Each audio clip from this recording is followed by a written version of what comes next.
Hello, everybody. Welcome to today's episode of the Empower Performance Podcast. Today, I have a special guest, Philip Ha. He's a Taekwondo black belt. He's getting his degree in clinical mental health counseling, and he also is a strength coach.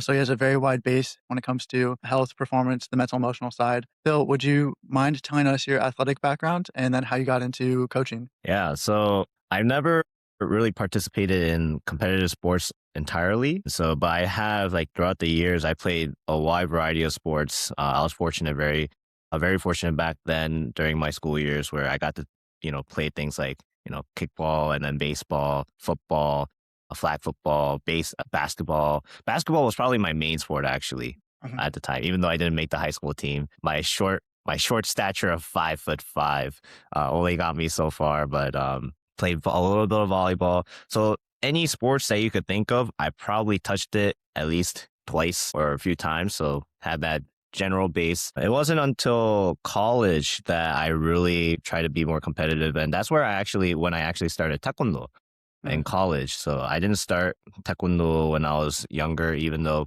I had little introductions to it when I was younger in Korean school, actually. But it wasn't until college where I was like really trying to do my best. That was when I really started competing at the collegiate level. That there's something called ECTC, or the Eastern Collegiate Taekwondo Conference, and that's where I got my like big intro to competing and whatnot as far as an athlete perspective goes. And then how I got into strength coaching, my original major was in exercise science. So I wanted to become a physical therapist. But then over the time, my grades were just not cutting it for that grad school requirement, unfortunately. So I had my doubts, and then I switched over to an IT degree to graduate. But throughout that time, for 10 years, I've kind of just been self-studying a lot with around, especially mobility and flexibility. That was the biggest thing that I struggled with when first starting out Taekwondo, because I was very inflexible when I was a lot younger. And, that kind of just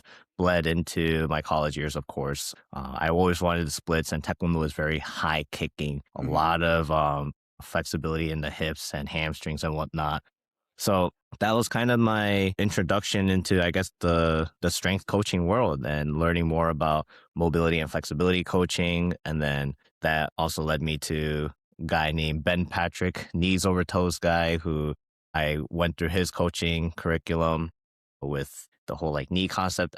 For me, I view their coaching as like more similar to rehab. So Mhm. I wouldn't like, even though they are, quote unquote strength coaching program, I would say it kind of falls more towards the rehab side, even Mhm. though that's not proper. It's like there's a good fine line and distinction we have to make as far as liabilities and scope of work goes. But then after that, I got introduced to even the deeper worlds of strength and conditioning, and Mhm. like learning about, guys like, not only Charles Poliquin, but Louis Simmons, and Mhm. understanding now is like, I've got the conjugate method a bug. So like really learning the West Side barbell and everything now and getting used to that. But that's kind of like a TLDR as much as I could as far as my background, and then going into that, athlete or competitive and like athletic background world.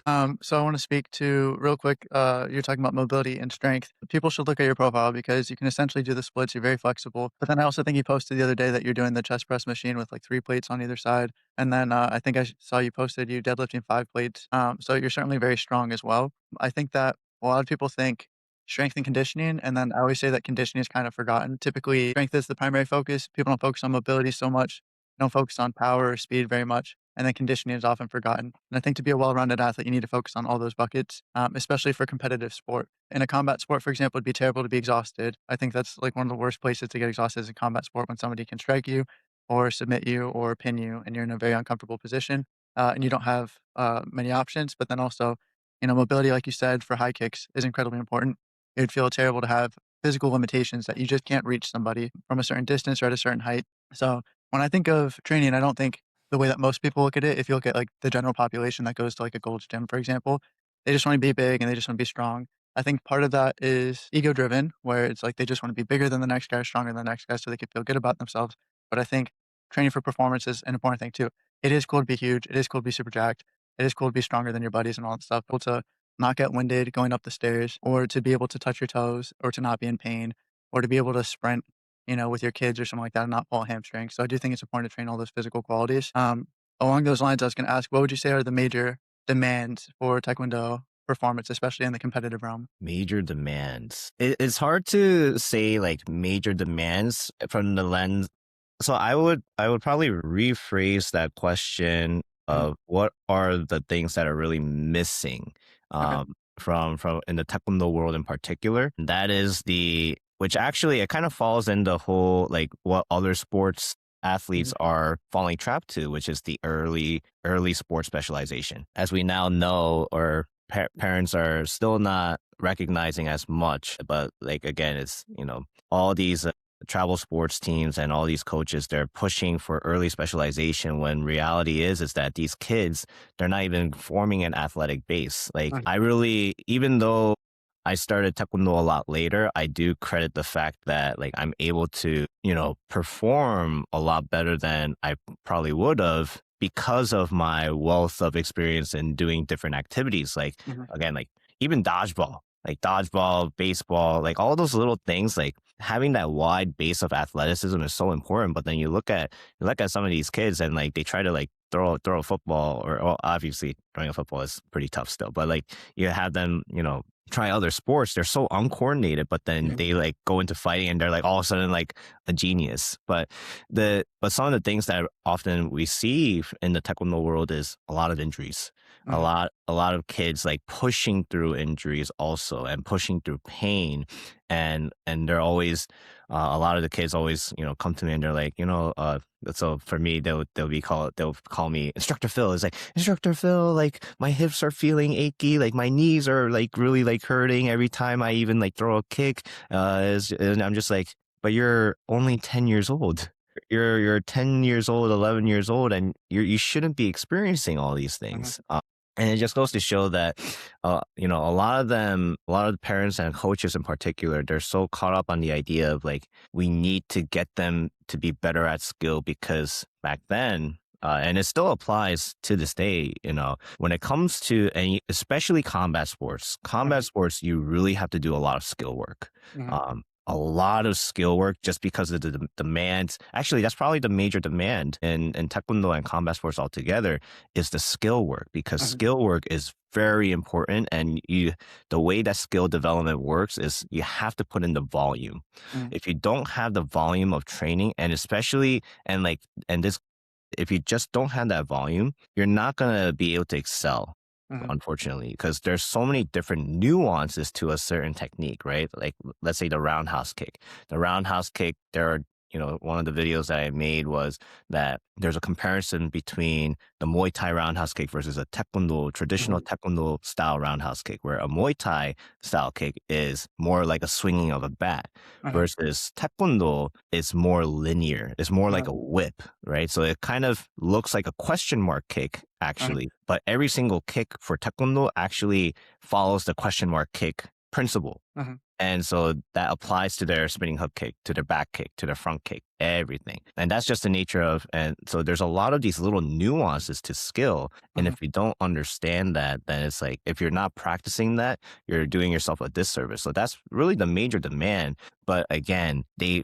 is an over focus on that while completely neglecting the overall base of building that athletic Mhm. foundation, building the strength needed to handle all that skill work. And the other thing that I mentioned, there was this video a long time ago from National Geographic where they had these four different martial artists, one from a taekwondo background, capoeira, Okay. karate, and Muay Thai, and they all were testing how much force they could generate from their kicks, which I was kind of surprised about. The front kick that one of the karate guys did, that was still like 400 pounds of force. That's a lot. Like, even though it's not a lot, like compared to the max kick was the taekwondo guy, he threw a 2,300 pound of force, like roundhouse kick. That's a lot of Mhm. force. And so we're throwing all these kicks and with that amount of force every single time. And it's not just like one single kick. It's like tens of hundreds of kicks. And so we're literally, if we wanted to translate it, basically, it's like the equivalent of lifting over like 10,000 pounds, more than Right. 10,000 pounds every single day. And like, again, these kids are practicing every single day almost, and they're not putting in the work necessary to actually strength train and put in the work to build that base of that work capacity to handle all those forces. So Mhm. that's probably the biggest thing.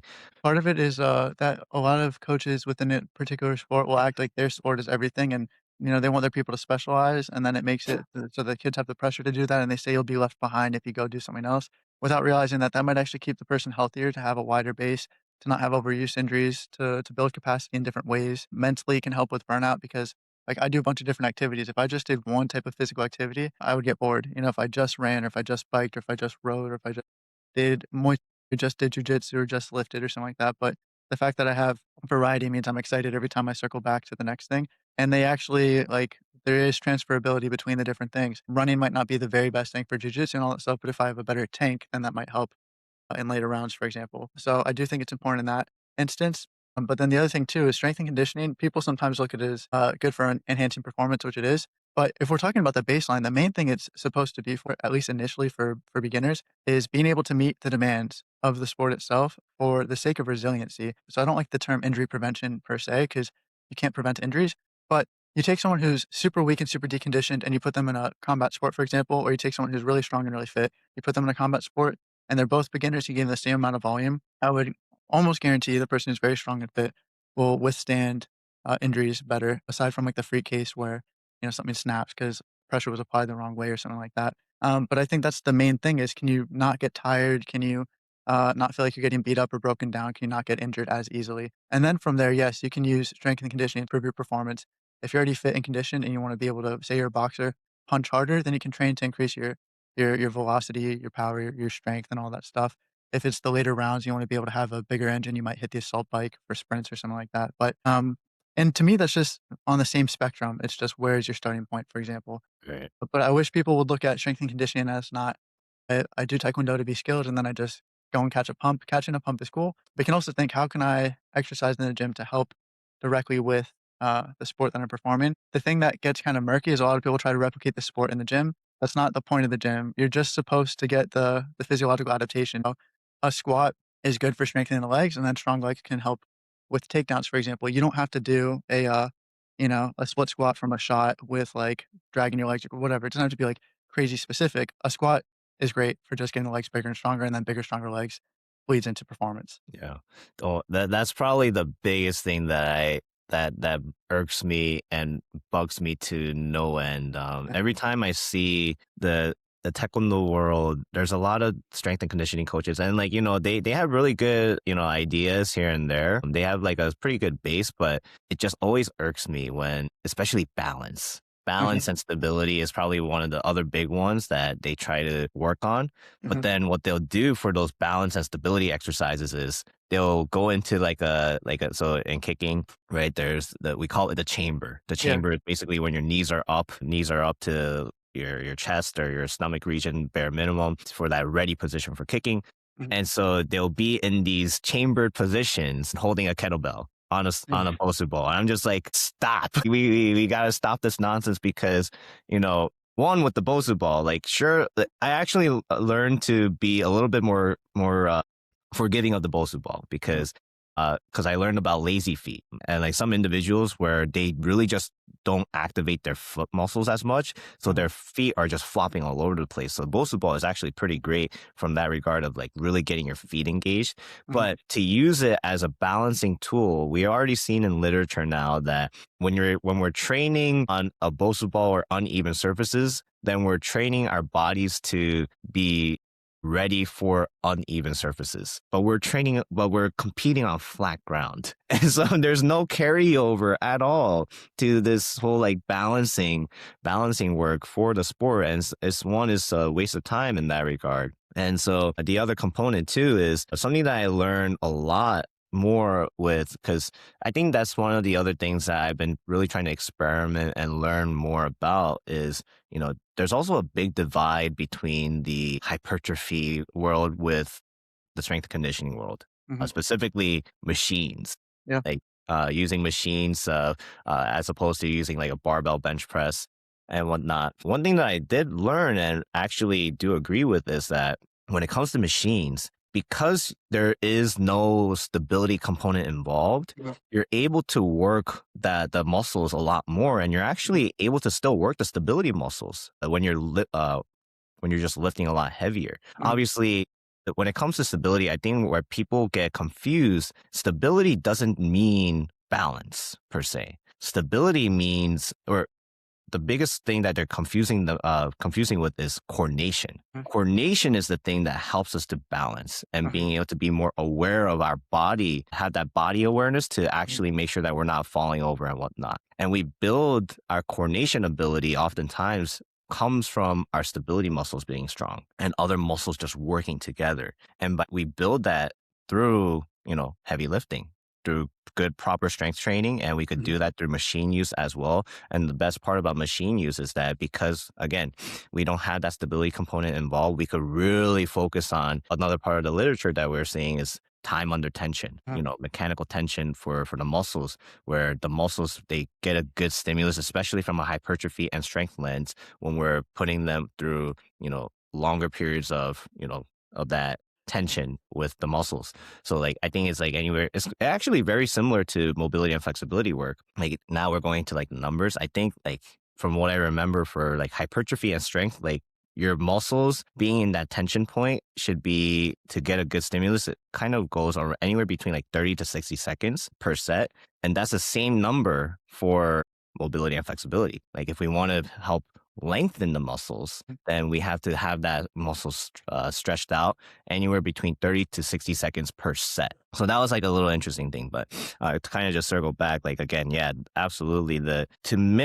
Constantly mimic the sport itself in the strength and conditioning room is one Mhm. of those things that's like we're doing a complete disservice because we're also by adding those sport specific drills into the weight room, we're actually accelerating the injury process because the weight room is there to build, like you said, build the resilience to handle our sports. Where a lot of the injuries come from is from the sport itself. Mhm. Why? Because in sports, there's a lot more speed component involved Mhm. now. There's a lot more end range and all of these awkward positions Mhm. involved now. So the moment that we bring all of those components involved into the weight room now, and like we're also using weights, right? Mhm. And so we're in these awkward positions. So of course we're not going to be used to that, especially with extra load, right?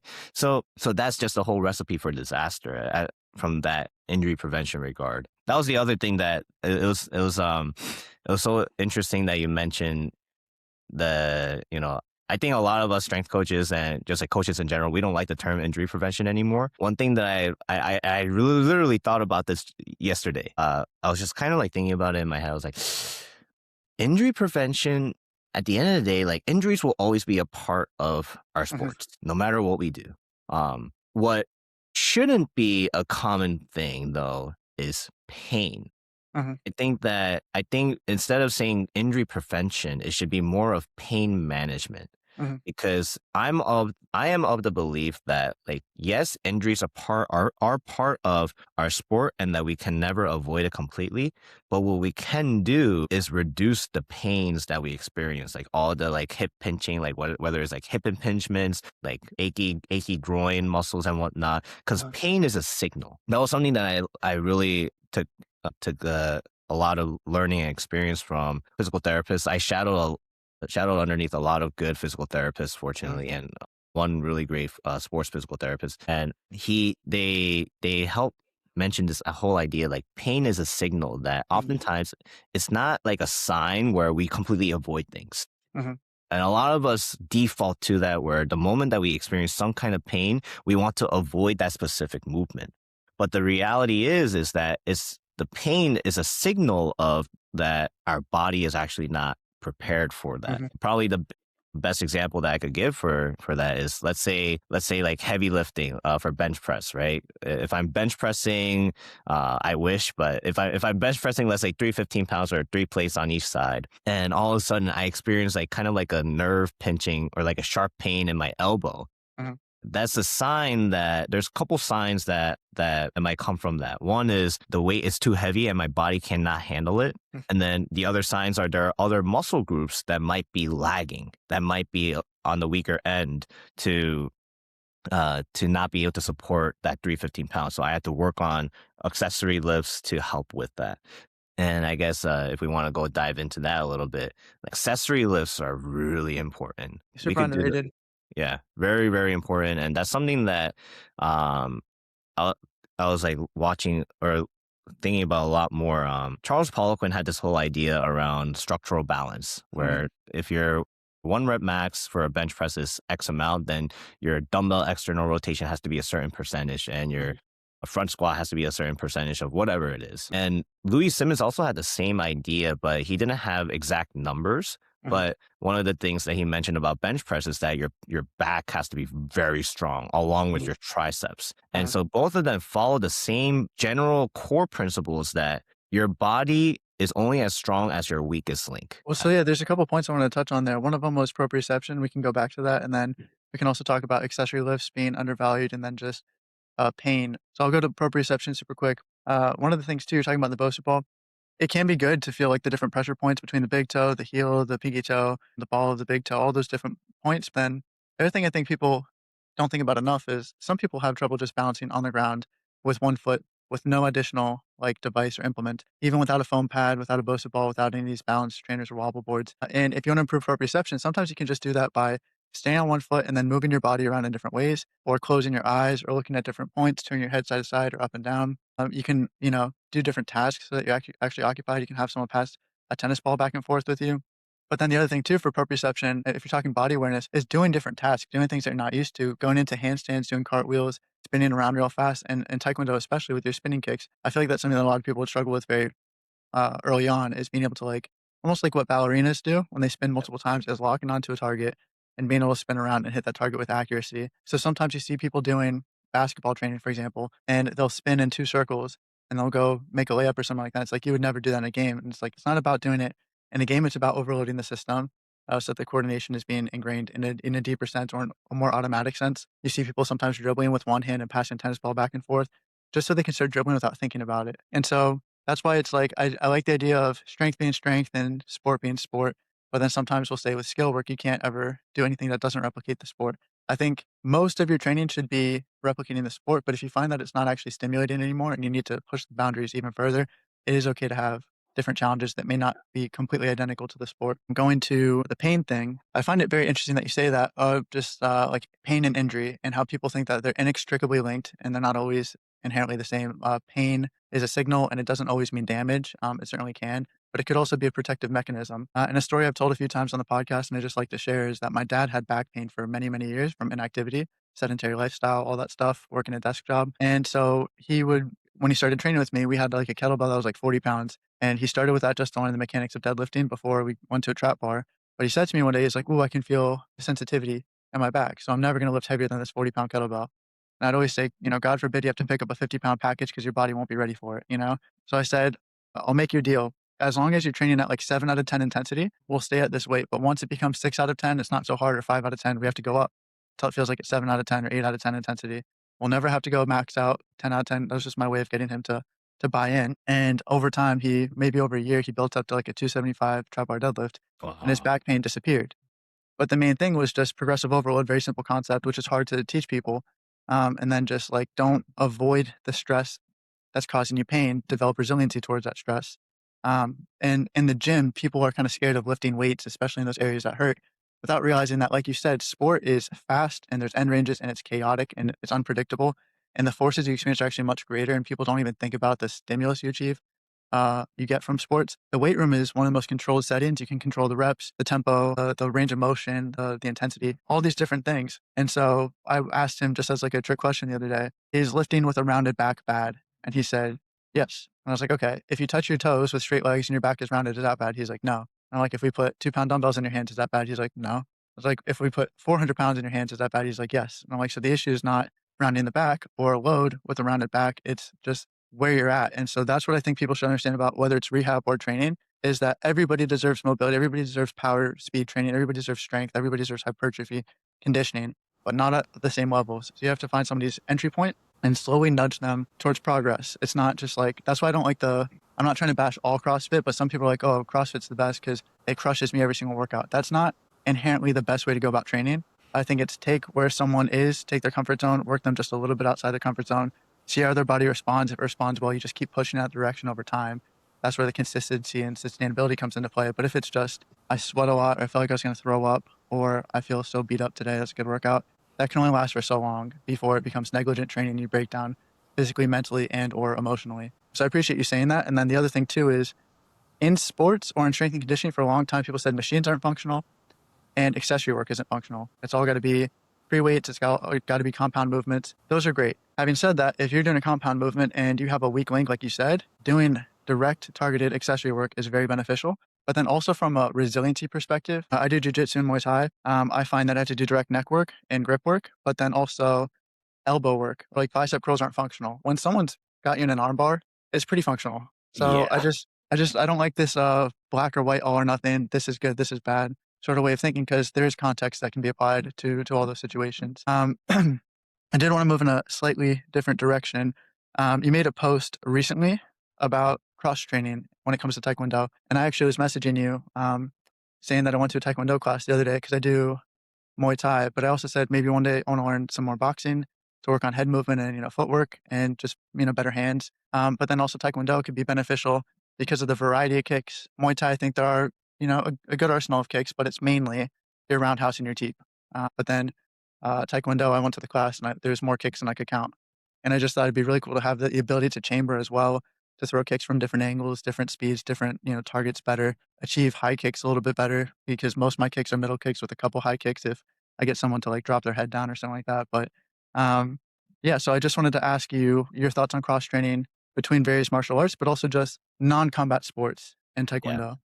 Yeah, absolutely. I think so. That kind of touches on one of- one of the things I actually wanted to talk about because you touched on it, like the whole idea of burnout, Mhm, especially with kids. So one of the things that a lot of the taekwondo instructors and masters they're of that mindset, and I think combat sports is very guilty of this in particular. A lot of the masters and coaches they'll be like, man, like we have to like steal these kids from their like baseball team or their basketball team so that they only do taekwondo for the rest of their life.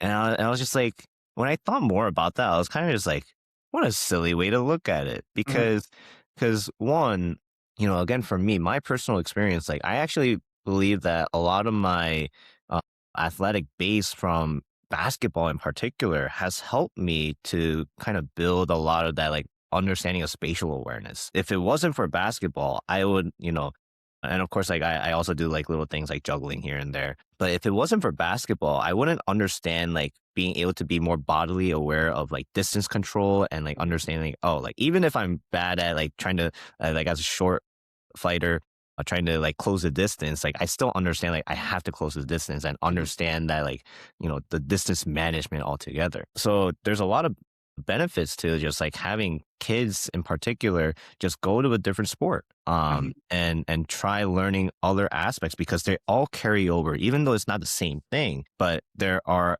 elements of different sports that we could take and add to our game, whether it's for martial arts, combat sports, or for even non-combat sports. mhm, The other part of it is, there's the strength side to it. mhm, So I think the where I got that phrasing from, where taekwondo athletes should train like football players and vice versa.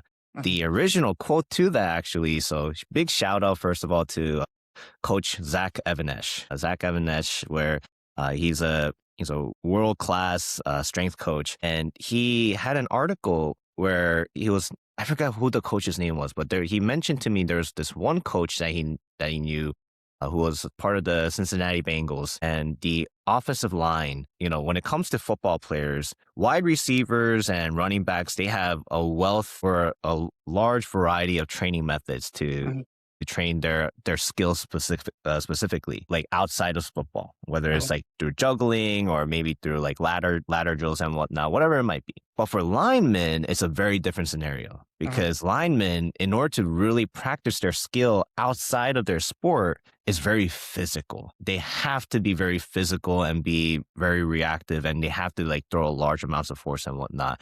But this one coach was like, wait a second, why don't we just learn a little bit of boxing? A boxing is, very, it's not only technical, but it Mhm. also is very physical from the lens of teaching the football players how to be more precise Okay. with their blocks, with their tackles, Hand with their. placement and all that, yeah. Exactly, exactly. And so a lot of, and I was just actually talking with, his name is Glory.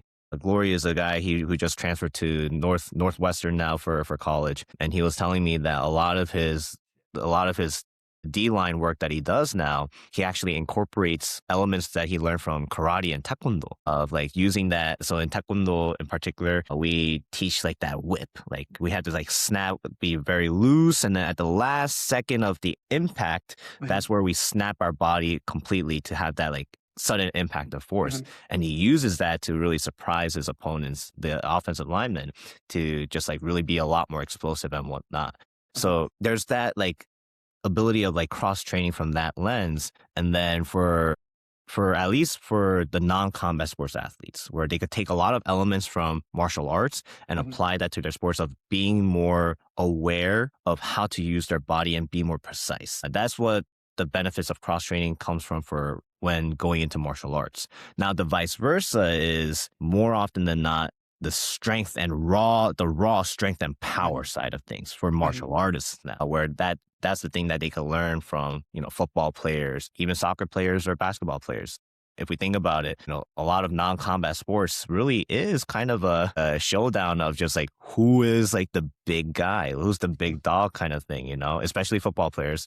But and that ties into the whole resiliency aspect, where mhm, a lot of martial artists, especially Taekwondo athletes, where it's changed. The game has changed in particular for the sport Taekwondo world, where a lot of these guys are just way skinnier.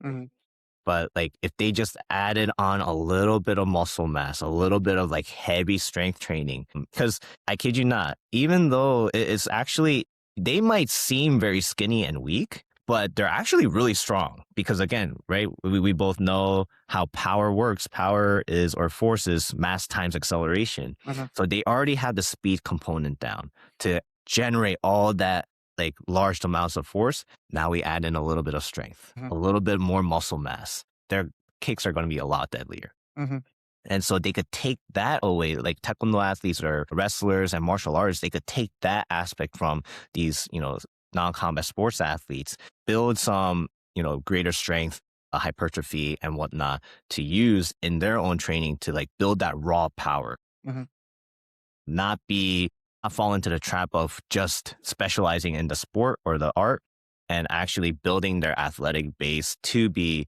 well prepared and whatnot for like an injury prevention standpoint, and also like burnout. and burnout too. Yeah, Yeah. yeah.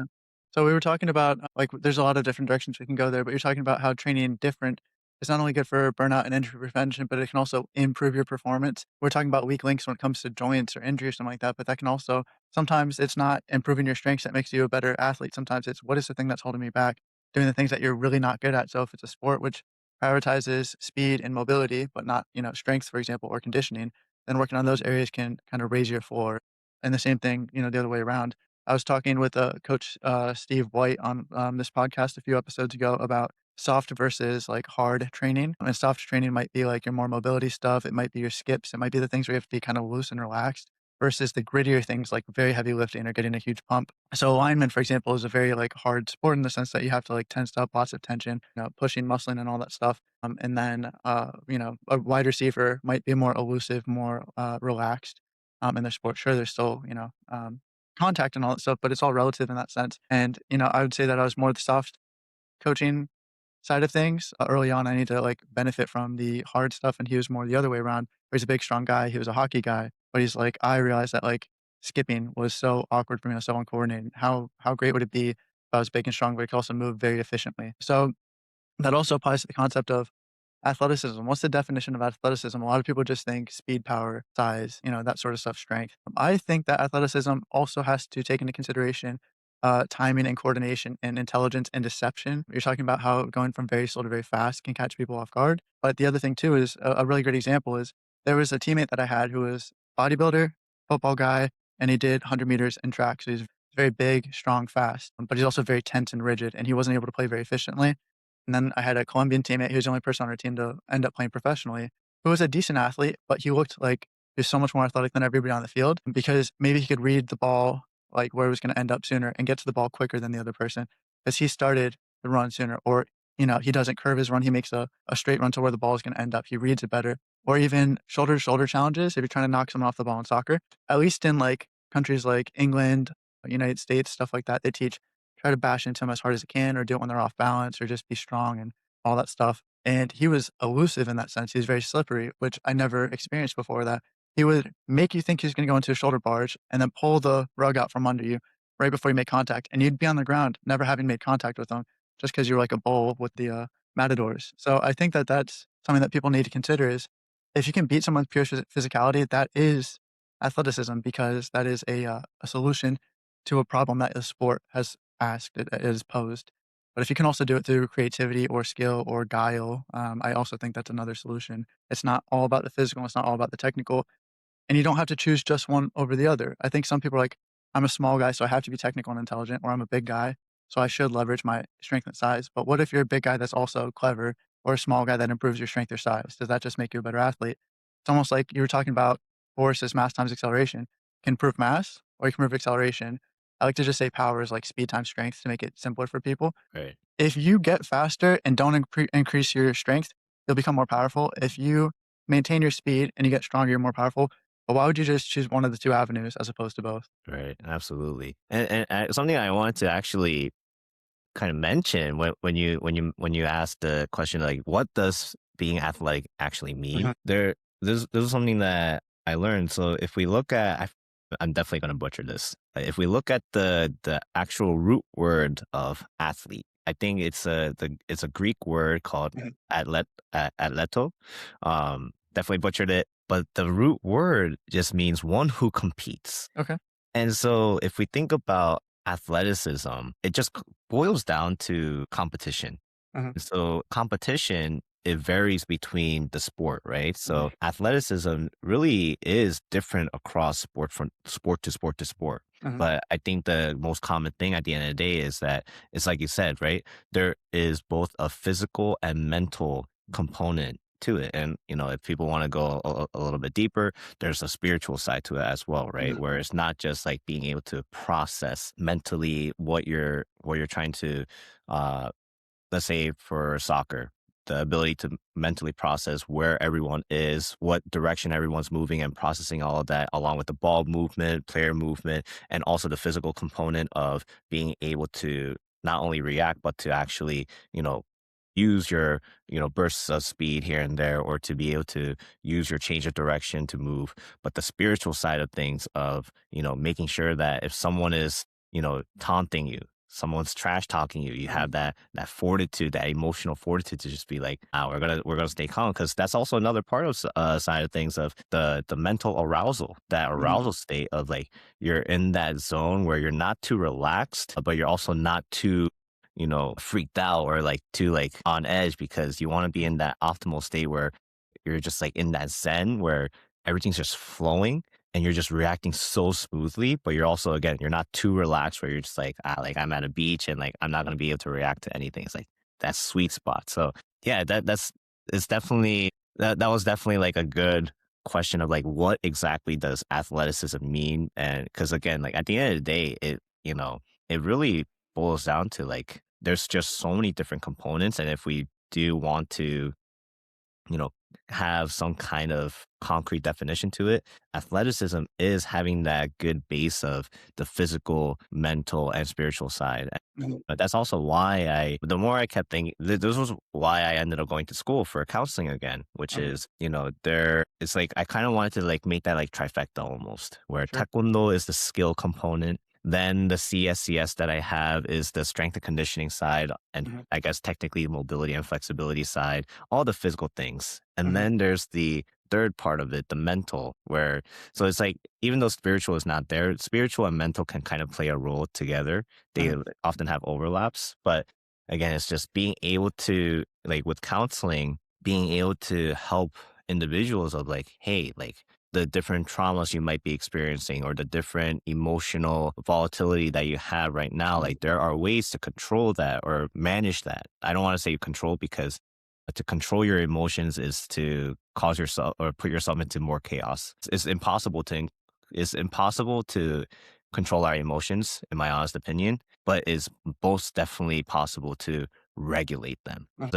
There's like that one tennis player who I really like that one interview that this I forget the name, but he was asked like, you seem like the interviewer asked this player, you seem so composed and like focused in your matches, like how do you control your emotions? And the response was like, I am actually like, it is a battlefield going on in my head. It's like there's a Yeah. war zone Uh-huh. happening in my head. And like he actually also like admits like, no, there are like plenty of moments where like he literally, just screams and shouts in frustration.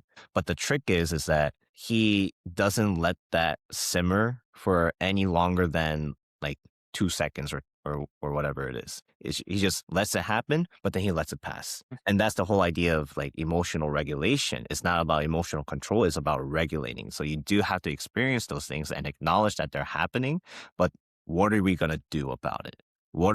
How are we going to respond afterwards to actually be like, you know what? Like, what are the choices that I have in front of me to make sure that I could still succeed at the end of the day? Because at the end of the day, results, like people say like, oh, like results don't matter. Like it's okay if you lose or win and whatnot. Like at least you tried your best. It's like, no, results actually do matter. They really do, because at the end of the day, if you don't get the results, even if and I'm going to take this out of the sports context, it doesn't.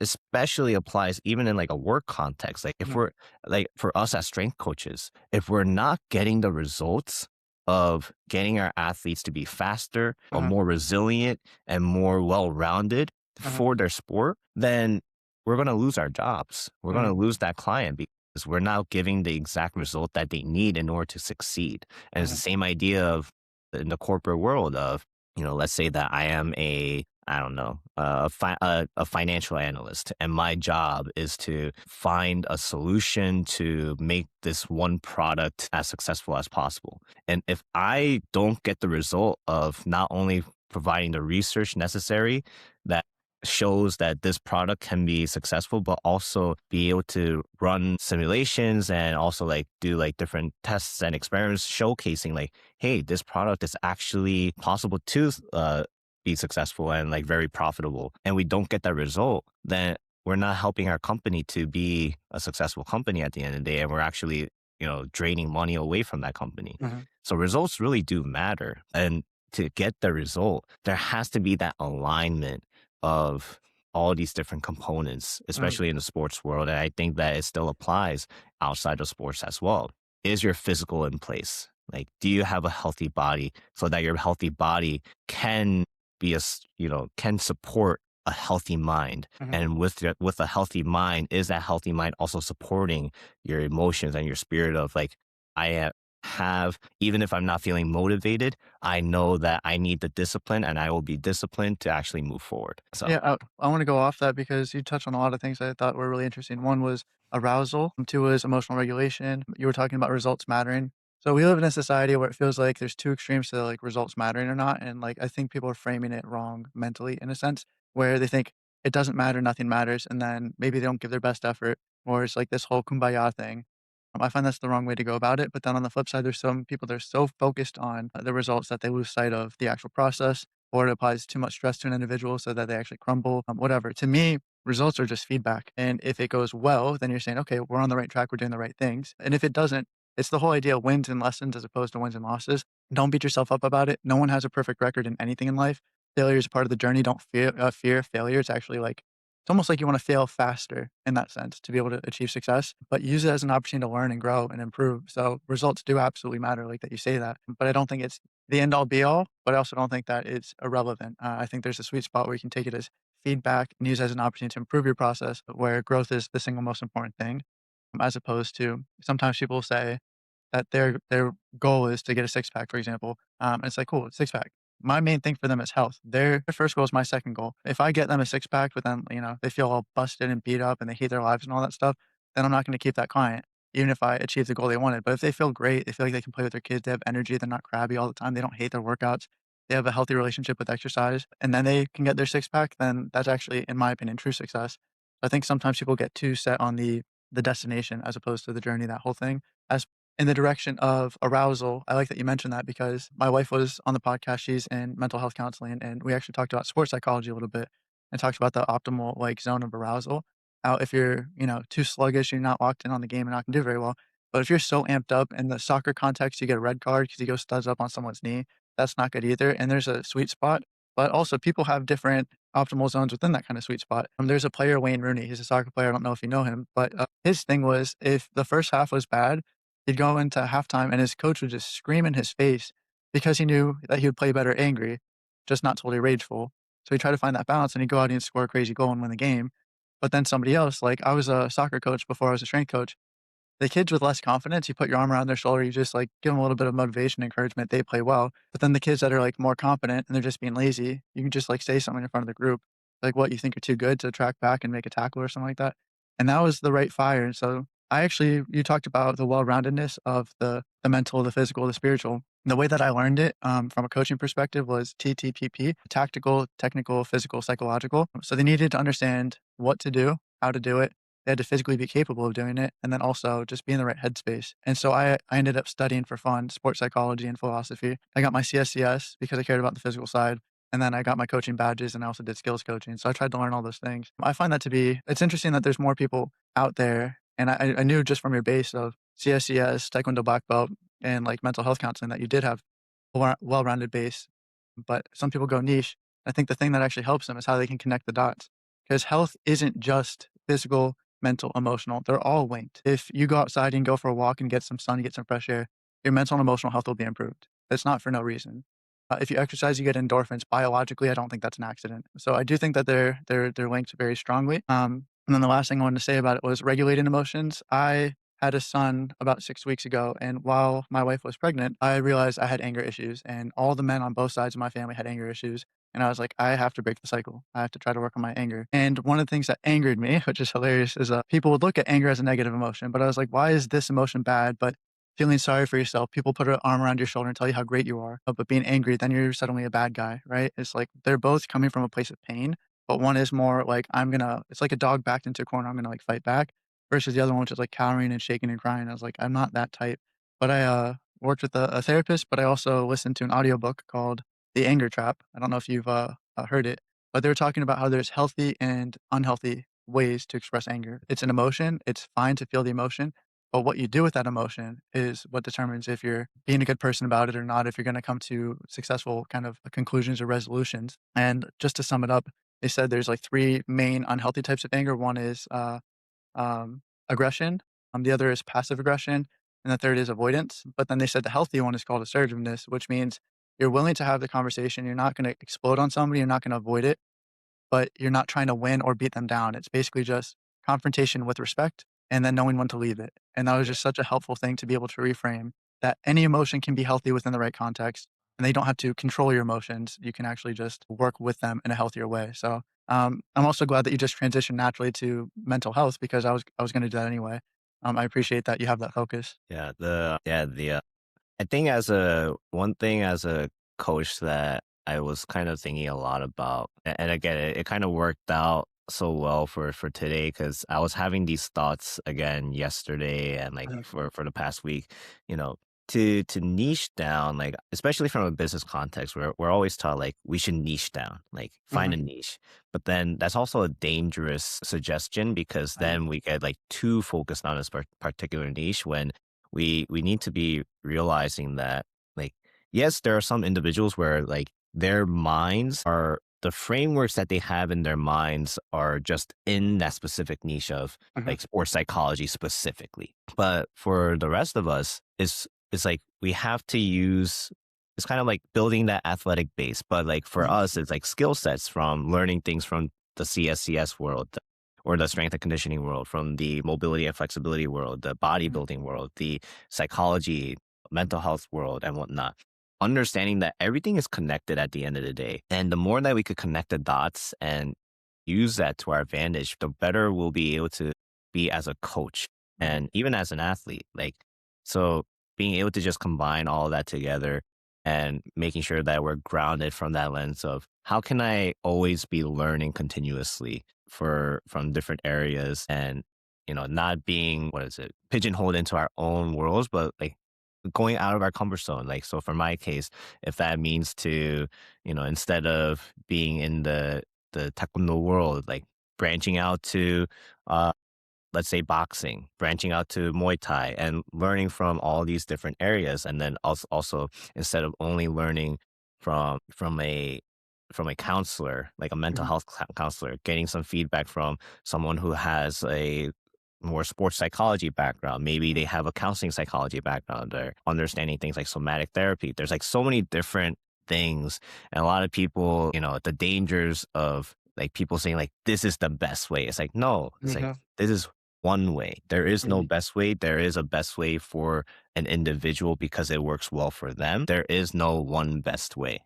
There's so many things that we could learn from and whatnot. But yeah, for me, like, especially, you know, to kind of extend into that, the biggest issues that I see a lot, especially with kids, because for me, I really, as much as I love working with adults, I also see myself working a lot more with kids in the future, like especially in that youth range. Kids nowadays, like there's actually a study that I thought was both phenomenal in the sense of like what an amazing case study that we Mhm. have that we could reference, but also like it was just so saddening. There's a study that was done in Sweden, I believe, where they followed 17,000 kids essentially, all the way from the ages of like from when they're like 5 years old till 18 plus. And what they saw is that there was a decrease in physical activity. It went from the average physical activity that kids were doing was anywhere between around 4.5 hours, and that decreased over time to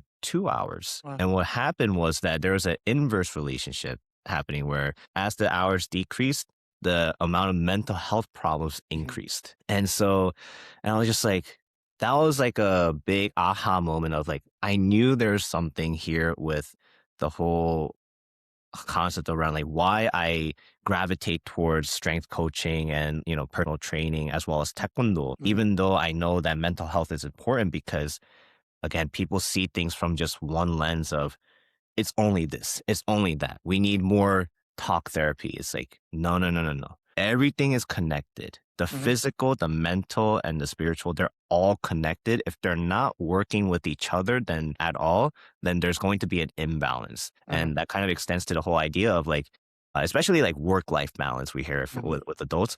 It's not so much about work life balance, it's more about alignment, I making like that. sure that, yeah, it's like making sure that everything is aligned from like our body is being taken care of from a physical lens. Mhm. Our mental is being taken care of as far as being in a proper stimulated environment where we're engaged in a way that it's not burning us out, but it's really helping us to stay in that learning process Mhm. and, just being fed in that regard. And then also, and that ties into the emotional side of when those two are working, then we're in a more positive, emotional state where, yeah, we'll have like certain anger moments and whatnot, but we're more often than not in a joyful, kind of mindset and joyful kind of mode where we're like enjoying the process, even though there Mhm. are ups and downs and we get frustrations. Uh-huh. Frustrations are part of the game. But for the most part, we're looking at things from a good positive lens because positivity is contagious and negativity is also just as contagious. They're Mhm. both contagious in that regard. So just kind of like seeing like how everything ties into together, it was just really important for me. So So along those lines, I like that you mentioned alignment because I think that's something that's not discussed enough. Is some people say the whole thing like if you like what you do, you never work a day in your life. I think I'm fortunate to say that I enjoy what I do. I get fulfillment out of it in the sense that I feel that I'm doing like to an extent honorable work. I'm helping people improve their lives and all that stuff. I find it fun. Okay, so you're talking about well-roundedness. This is actually kind of the direction I was going to go in anyway.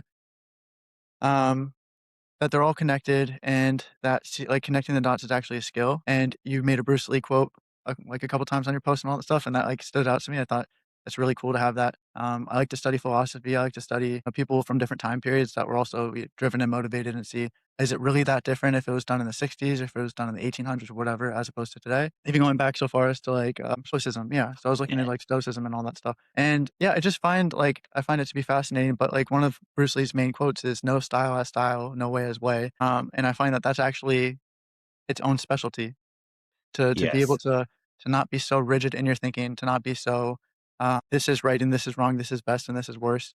And when you're saying that, one of the things I thought of is this analogy that's like, these are all just tools in a toolbox. A hammer is good for a nail and a screwdriver is good for a screw.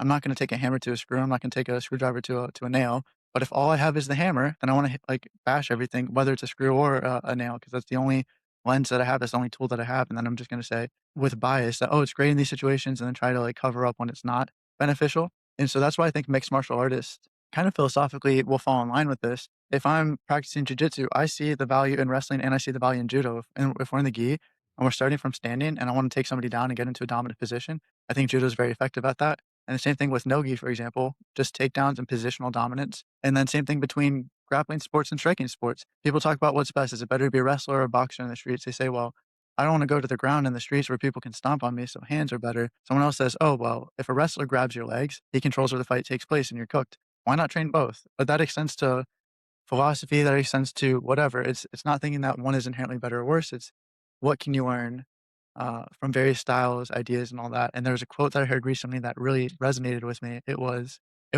kind of a play on the whole. If you're the smartest person in the room, you're in the wrong room. It Yeah. said, if you're the smartest person in the room, you're an arrogant son of a bitch because you don't know everything. Someone in that room knows something that you don't know. So go talk to them and like be open minded. I was like, wow, that's actually like very powerful in terms of perspective.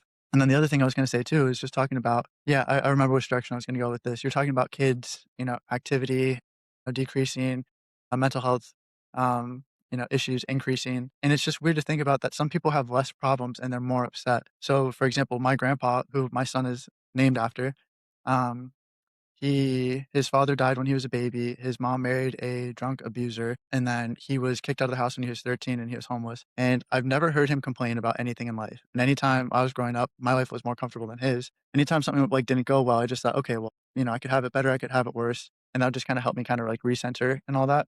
And then that was also the same thing with, like, I never really got into the whole rat race that I need to have the nicer car than this guy or, nicer house or whatever. I just thought gratitude and all that stuff. It's like, yes, you can not be complacent and work towards growth, but you can also be happy with the things that you have in that moment. It's a very difficult balance to strike. But that was definitely one of the directions I wanted to go in was just the power of perspective and like how you frame things mentally, where even just my anger was instantly improved, not cured, but improved in the sense that I was like, okay, I don't have to feel bad about anger. I just have to find better ways to deal with it or manage it. Yeah. So yeah, that's super important. The framing of things Mhm. that plays a huge role as far as how you go about and how you perform. Like one of the biggest things that where I got a lot of the things I learned from for that is there's a Olympic champion in Olympic shooting. His name is Lanny Basham, and so he wrote the book with winning in mind. And so his whole idea was around just like rephrasing how you say things because words have power. When you say things in a certain way, even just by a little, like just by one single word, it changes everything, right? Mhm. And this actually is very cool because even though Lanny Basham wrote this book for athletes, it actually follows the like very same principles as entrepreneurship where I don't know if you've ever looked into or like watched a lot of like the entrepreneurial like help videos or whatever and whatnot. But a lot of the entrepreneurs, like one of the common things like these successful billionaires, millionaires say is that words have power, like the Mhm. core of it all. And one common thing that they always talk about is a vision board. And in the vision board, you could have pictures and whatnot, but you could also write down goals. Mhm. But the way that these entrepreneurs or successful millionaires, billionaires, the way that they instruct us to write is they explicitly instruct people to write, not write like this, where we say, I want to earn $1 million a year. I want to have this car. I Mhm. want that. I need to have this. Instead, they instruct the individuals to write as if you're already getting it. Like, so instead of saying, I want to have $1 million, you write, I earn $1 million a year. I own a a mansion with 5 bedrooms and 6 baths and whatnot. I drive a new 2027, I don't know, Bugatti. Lamborghini, Yeah. Bugatti, sure. And the more that you kind of write in that setting, and the more that your brain starts to kind of see different Mhm. opportunities also very differently too. And it's kind of like the whole there's like that experimentation or that analogy where someone would ask like, hey, like look at the surroundings, like look at all the different, like all the different buildings and whatnot, and like all the cars that are driving. And then like the person is like, all right, yeah, like wow, this is amazing. The city is amazing. And then the friend asks like, all right, how many red cars were there? Yeah, yeah. What were Yeah, you paying attention to? What is your focus? exactly. And then the moment that and then afterwards, like he couldn't like the friend just didn't know. The second time now he was like more conscientious of how many red Mhm, cards there are. So mhm, the more so words have power in the lens of framing, mhm, where the more that we could kind of put into our heads the certain type of phrasings. And this is where part of the whole concept around like what is it? Hypnosis really mhm, comes in. Like people think that hypnosis is like this all like voodoo kind of thing, but hypnosis is really just like a reframing that's mhm, happening. The more that we could reframe the mind and reword things in certain ways, the mhm, more that we'll be able to see things differently. mhm, And when we do it in a positive way, we're able to see better opportunities, better just like not, and also be able to think from the lens of having more gratitude of like, I do have a lot already, like and, like, like, the fact that I'm alive, I'm breathing, I am able to walk, mhm. and a lot of people take those things especially for granted, like, your like, health is wealth, like, that was, like, another quote where or another phrase that I learned where or another post that I saw where, you know, everyone has, like, 100,000 problems, but a sick person has only 1 problem. Yeah, And it just puts into context, like, wow, like when we start to see things from that lens and again, just have a reframe of everything, it really does make life so much better. mhm, And it's cool that combat sports and that's one of the biggest reasons why I've been so, I guess, mesmerized by martial arts is because martial arts does a good job of combining all of that and, showing that, especially like when you because sparring is, even if it's fun, no one likes to get hit. No one likes to get hurt and whatnot. And when you're doing hard stuff, it just puts into context like, wow, there's so much to be grateful for. Like having the body that can handle all that, having a body that can actually not only handle that, but can like actually survive from those activities. And also just like, wow, like I can walk, I can breathe fine. Like, talking with other people is like great and everything, but yeah, yeah, so along those lines, there's 2 things I wanna touch on. One was just, like, sparring and what it does for you mentally, and I wanna talk about this whole, like, alpha male mentality and how that gets busted if you actually do combat sports. And then the other thing I wanna talk about was, like, Austin Yoakum is a strength coach. I don't know if you follow him, but, he likes to say that you're almost like a video game character that can have, like, upgrades in all the different categories, and he's saying that, like, people need to stop thinking that I am this, I am that. You can be anything you wanna be if you just put in the time to develop in those areas, and so as a soccer player, I was always very left-footed. Most players are right-footed, I was left-footed. It's almost like being southpaw when it comes to striking. So it's advantageous, so I never really had the need to go onto my right foot until there's those few instances that I felt so limited, and people would say things like, "Oh, he's all left." And that just irked me so much that one day I said, "Oh, I'm two-footed."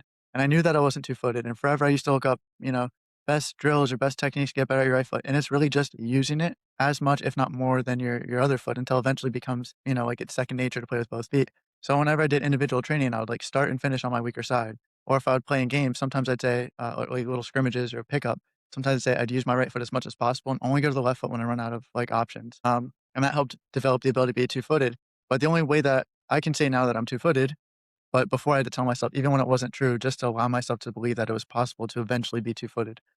Just kinda along the lines of, like, you're not earning 1,000,000 yet, but if you say, "I earn $1,000,000," and you think, "Okay, like, I can be that type of person that does earn $1,000,000," and then you can actually start to see opportunity as opposed to roadblocks. right. So there is the power of the mental side and framing. As far as the alpha male thing, sometimes you'll think alpha male is just, "Oh, how I carry myself and I can be whatever." not never let someone talk to me some type of way. It's like, that's fine. I actually think if you're like really competent, you can be calm and like not feel disrespected, not feel like you have to defend yourself. I actually find that that's true strength. The whole it's better to be a warrior in a garden than a gardener at war. Yes. But, like, you see the in combat sports class and all that stuff, sometimes the tough guy comes in, he gets humbled day 1. You if you just did, like, a round robin tournament, there's only 1 alpha male at the end of the day. It's the guy who wins that tournament, but then you take him and put him against the next person who wins the tournament. You go down there's, in theory, only 1 alpha male in the entire world if you, like, use that concept. And so, like, I went to open mat on Sunday, and I lost to half of the people, and I, like, probably was at a stalemate with a quarter, and I probably beat a quarter of the people there. It's very clear to me I'm not the alpha male when I have a 230-pound brown belt choking me. I'm trying not to die, and the only reason why I'm not dead is because I tapped, and he's so gracious as to release me. I think, like, when people talk tough, they haven't been punched in the face enough or they haven't been submitted enough, and you just put them in those situations a few times. Man, it does a lot for you, like, spiritually, like you're saying, or just as a person to try to humble you and then make you a little bit, like, kinder and, like I my road rage is almost cured from combat sports. Not saying I don't get angry anymore, but man, you just don't know who knows what anymore, like, so you're just like, "Alright, it's not worth it. None of this is worth it. The consequences are too high for something so stupid." So there's definitely value in that. So I'm glad you said what you said 'cause it kinda sparked those thoughts. I wanna respect your time. Do you have time for a couple quick segments? Yeah, absolutely. What have you changed your mind on recently or in your career that you wanna share about? Is there any one thing that stands out? What have I changed my mind? I guess the biggest thing is I always thought that there was a perfect system. Like searching for the perfect system has been like my biggest goal. Mhm, But the more that I keep training and the more that I keep learning, I'm realizing, and again, I can't give enough of a shout out to the to the underground strength guys down in here in Jersey, Zach Evanesh.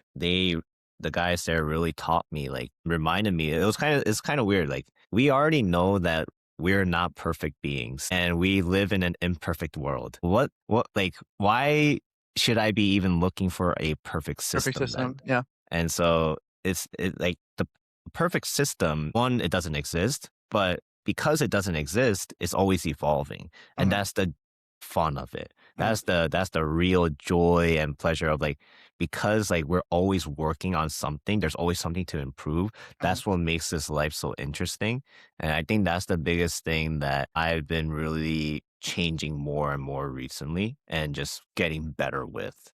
So it's interesting you say that because that similar journey, I was like, "What's the best way? What's the best this? What's the best that?" And eventually, you just learn that lots of things work. Some work better, some work worse, some are equal. Preference matters, and so I had a unconventional strength coach on the podcast, and people would say that like kettlebells and sandbags and maces are inferior to barbells or machines for hypertrophy or strength. He's like, "I agree with you, but there's some people that hate barbells, they hate machines, they'll never do anything, and as long as they use kettlebells on a regular basis and they use the same physiological principles that exist, like progressive overload and specificity and all those different things, your body will adapt. It won't know what's in its hand. It just feels tension and resistance and all that stuff. And you apply stimulus and it adapts.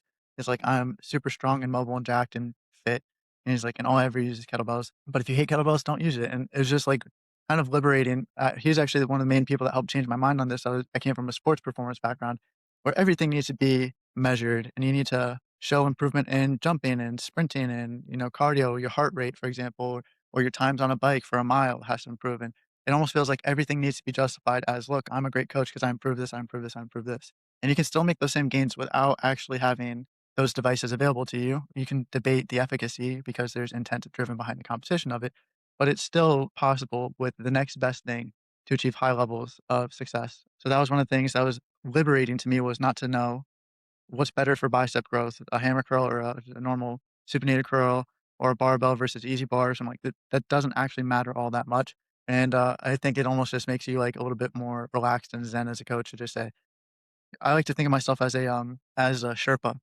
That it's like, I'm a guide. You have this starting point, you have this end destination. We're going to go. Things change along the way. So you don't need a perfect plan because life isn't perfect and you can't stick to that plan forever. Someone can show up and they could have tweaked something. They could have slept wrong. They could have had a bad day mentally. They could have, had an empty stomach.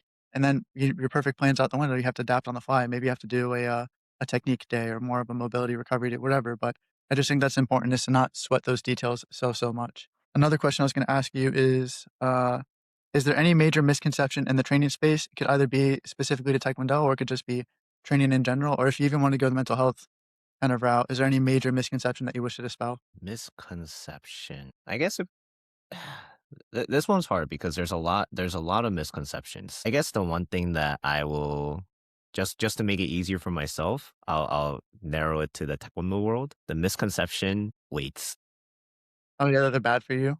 Yeah, that's probably the most annoying one because again, like, the one athlete that I really wanted to help, the family was like, "Well, like, she has to make sure, like, she doesn't gain too much weight because, Mhm, like, at her age, like or, like, she just gains weight too easily and whatnot," and I'm just like, you know that your daughter is only 13, 14 years old, mhm, and that is at an age where they're growing. Like, mhm, they need to have food and they need to, like, build strength and whatnot, and, like, also just touching like, you're not going to all of a sudden become like a Arnold Schwarzenegger, if yeah, you touch Arnold five Schwarzenegger by, like, touching 1 pound dumbbell. That's not gonna happen.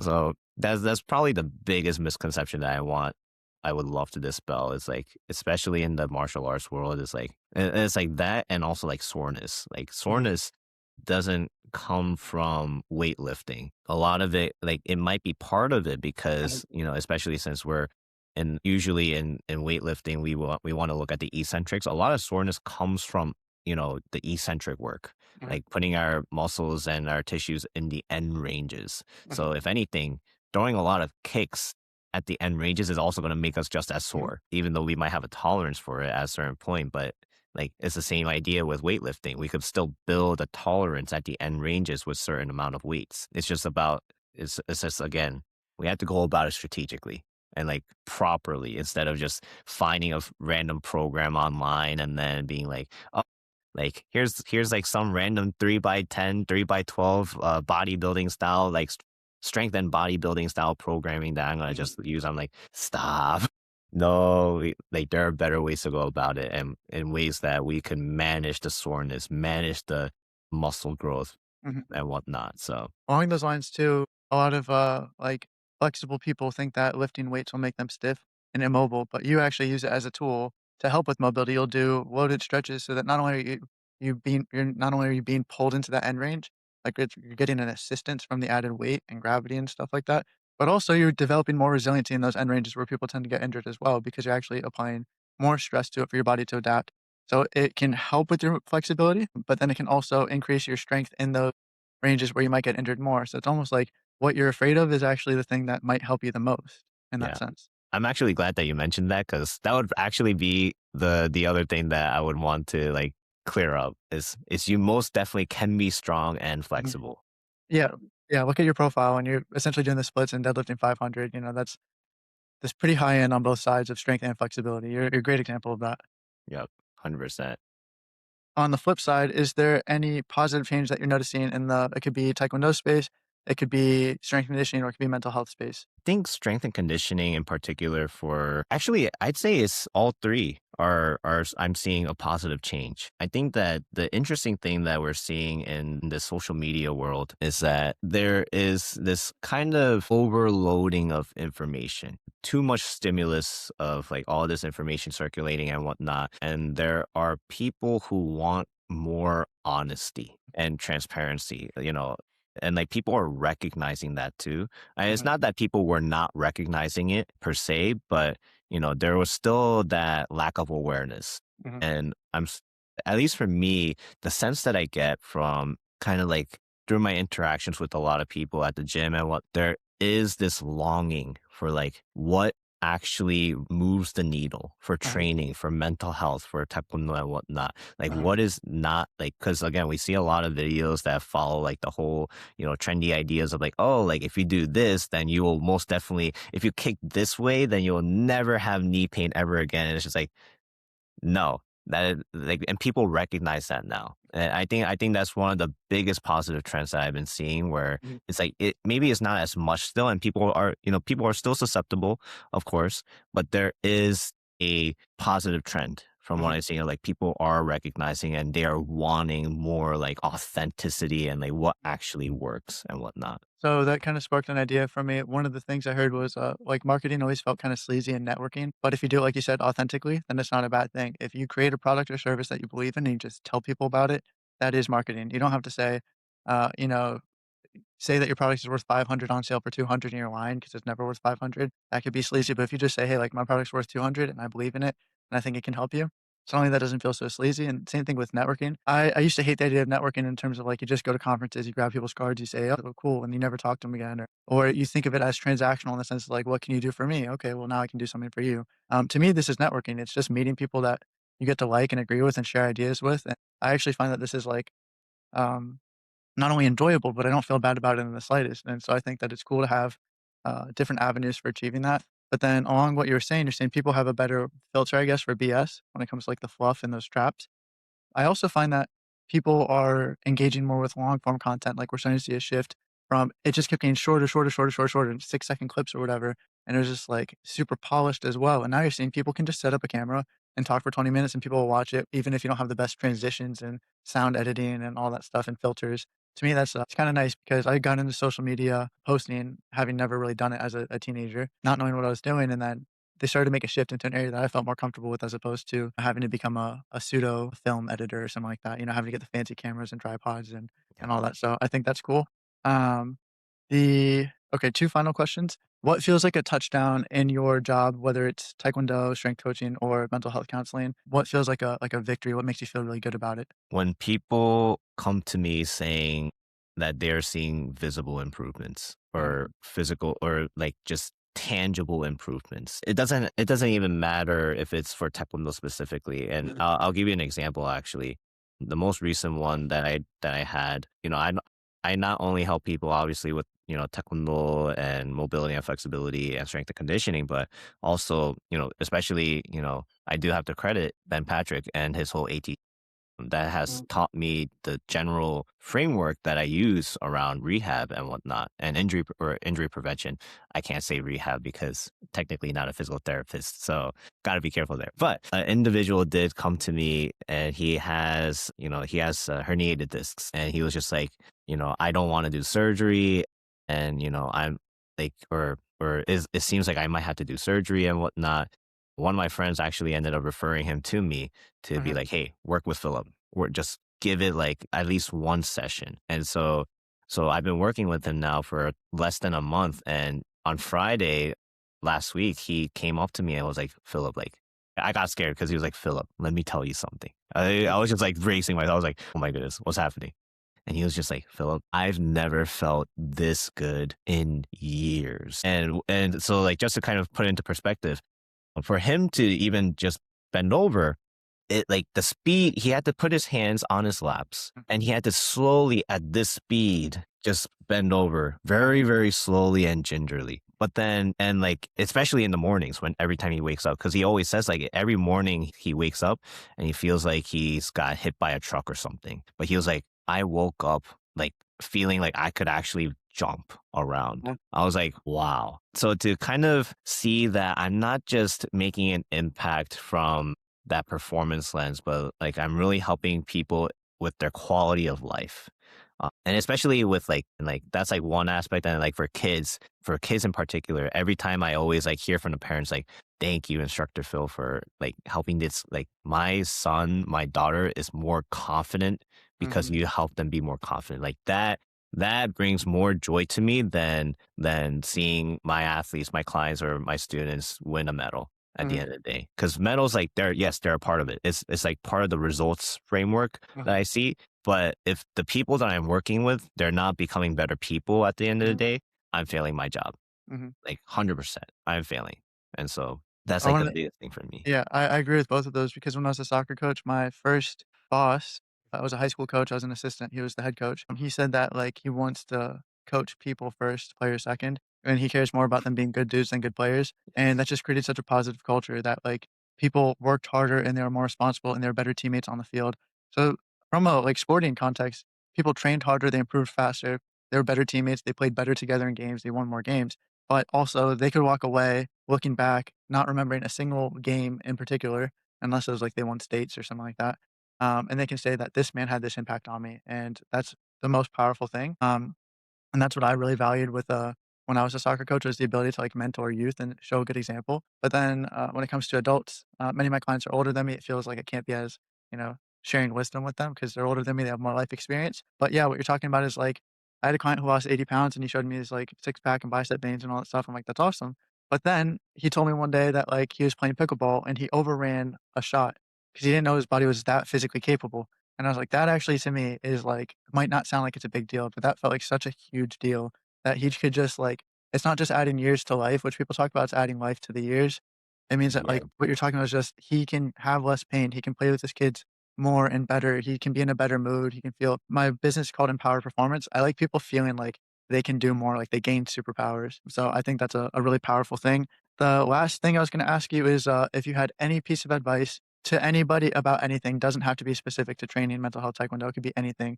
What is that piece of advice? That one's tough. It is. I would actually give the cliche advice I've always heard, especially like in college. Enjoy